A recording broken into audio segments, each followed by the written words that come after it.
તો નમસ્કાર ખેડૂત મિત્રો, હું વિજય પરમાર, માંડવરા એગ્રો સેન્ટર ધારે. તો આજે આપણે એક જીરાની વિઝિટ ઉપર આવ્યા છીએ. આજે જીરાનો પ્લોટ જોઈ રહ્યો, અમે જીરાના પ્લોટમાં અત્યારે છીએ અને વિડીયો બનાવી રહ્યા છીએ.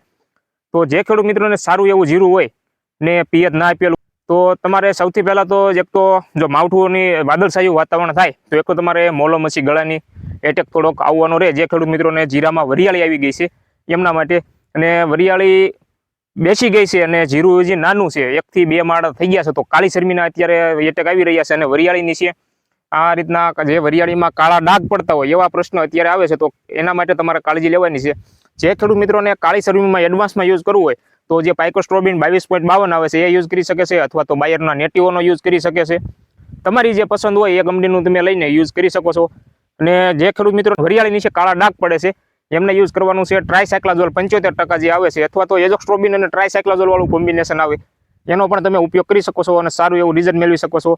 પણ એક માવઠાનું જે આ સંભાવના છે એમાં ખાસ કાળજી લેવાની કે તમારે ફંગીસાઇડ સારા એવા ફૂગનાશકનો ઉપયોગ કરવાનો.